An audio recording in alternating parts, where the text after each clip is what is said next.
नमस्कार दोस्तों, स्वागत है आप सभी का मेरे YouTube चैनल पे। आज मैं आपके साथ डिस्कस करूंगी जॉइंट स्टॉक कंपनी। तो चलिए शुरू करते हैं। The industrial revolution created the modern factory system involving production on a large scale. दोस्तों, जब से इंडस्ट्रियल रेवोल्यूशन दुनिया में आया है तब से सभी जगह बड़ी बड़ी फैक्ट्रियां, बड़े बड़े कारखाने खुल गए और प्रोडक्शन लार्ज स्केल में होने लगा है, अर्थात ज़्यादा प्रोडक्शन होने लगा है फैक्ट्रियों में। Just as a child is born by his mother, similarly a joint stock company is born by law. जिस तरह से माँ एक बच्चे को जन्म देती है, उसी तरह से कानून एक कंपनी को जन्म देता है। A very important question that arises in this context is what is a company. तो हम यहाँ समझेंगे कि कंपनी होती क्या है। एक company is an artificial person. Company एक मैन मेड पर्सन है, एक आर्टिफिशियल पर्सन है। Excuse me. कंपनी एक व्यक्ति के तरह है, लेकिन वो नेचुरल नहीं है, वो आर्टिफिशियल है।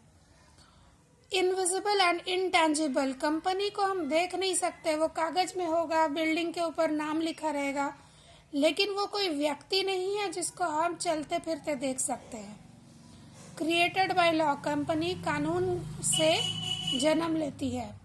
Endowed with perpetual succession. दोस्तों, परपेचुअल सक्सेशन का मतलब है ऐसा नहीं कि बस 100 साल पूरे हो गए तो कंपनी खत्म। कंपनी 200 साल, 300 साल या फिर 500 साल, बहुत साल तक वो जी सकता है, चलाया जा सकता है। With a common seal. Company का एक कॉमन सील होता है। Having a distinct entity separate from the members composing it, usually with a limited liability. Company की जो लाइबिलिटी होती है वो लिमिटेड होता है। दोस्तों, आपका अक्सर देखते होंगे कि कंपनी में लिखा रहता है कि ये एक लिमिटेड कंपनी है, यानी कि उसका जो भी कर्जा वर्जा है वो लिमिट में है, अनलिमिटेड नहीं है। उसका एक हद तय किया हुआ है, एक लिमिट तय किया हुआ है। Excuse me. Characteristics of a joint stock company. Artificial person. Company एक आर्टिफिशियल पर्सन है। Perpetual succession. कंपनी बहुत लंबे समय तक चलाया जा सकता है। Separate legal entity. कंपनी की एक खुद की आइडेंटिटी होती है। कंपनी एक अलग उसका शख्सियत होती है कंपनी की अलग, तो वो एक पर्सन के तरह ही है। Common seal. हर एक कंपनी का एक कॉमन सील होता है। Limited liability. For instance, a member of company who holds it's shares worth 1 lakh will have a liability in the company limited to the extent of rupees 1 lakh। मान लीजिए कोई एक व्यक्ति है जिसने कंपनी का 1 लाख रुपए का शेयर खरीद रखा है, तो उसकी जिम्मेदारी उस 1 लाख रुपए तक सीमित है। यानी कि अगर लाभ हुआ तो 1 लाख रुपए से ऊपर लाभ होगा, और अगर कोई नुकसान हो गया तो आपका 1 लाख रुपए दांव पर लगा होगा। इससे ज़्यादा आपका कोई भी उस कंपनी में रिस्क नहीं है। यानी कि अगर कंपनी लॉस में जा रहा है तो ऐसा नहीं कि मुझे घर से ले जाकर पैसा कंपनी को देना है। मेरा रिस्क 1 लाख रुपए तक सीमित है, क्योंकि मैंने 1 लाख रुपए के शेयर्स खरीदे हैं। फिर अगला कंपनी का फीचर है रिस्क बेयरिंग। कंपनी में रिस्क बेयरिंग होता है, यानी कि लाभ के साथ साथ कभी कभी नुकसान की भी संभावना होती है, नुकसान का रिस्क रहता है। Ownership and management are different from one another in a company. दोस्तों, कंपनी का मैनेजमेंट और कंपनी का ओनरशिप दोनों एक दूसरे से बिल्कुल अलग है।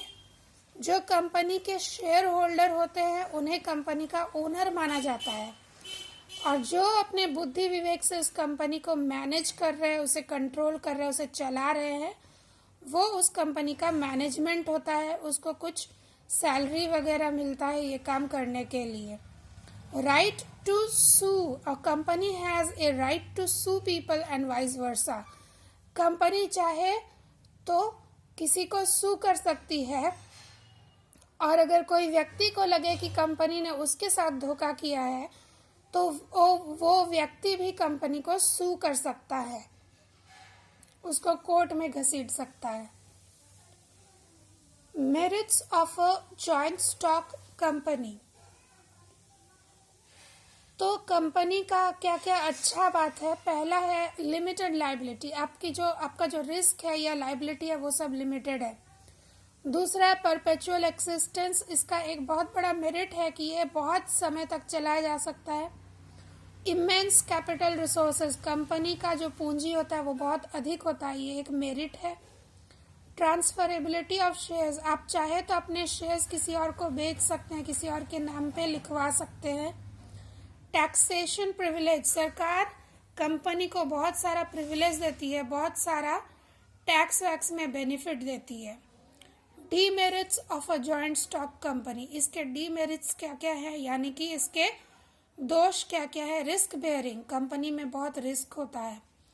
दूसरा फुल डिस्क्लोजर, कंपनी में हमेशा फुल डिस्क्लोजर करना होता है, यानी कि साल के अंत में आपको फिनेंशियल स्टेटमेंट जारी करना होगा, जैसे कि कंपनी का बैलेंस शीट या फिर कंपनी का कुछ ट्रायल बैलेंस अकाउंट्स का उसका डेटा आपको लोगों के सामने प्रस्तुत करना पड़ता है, हर किसी के सामने प्रस्तुत करना पड़ता है। ये अनिवार्य होता है कि कंपनी अपना बैलेंस शीट और अपना फिनेंशियल स्टेटमेंट सभी के सामने जारी करे। तीसरा पॉइंट है टू मेनी लीगल फॉर्मेलिटीज, इसमें बहुत सारे कानूनी दांवपेच होते हैं, ये कंपनी का एक डीमेरिट है। प्यारे दोस्तों, अगर आपको मेरी ये वीडियो अच्छी लगी हो then please hit the like button and also share, comment and subscribe my YouTube channel. Thank you very much, friends.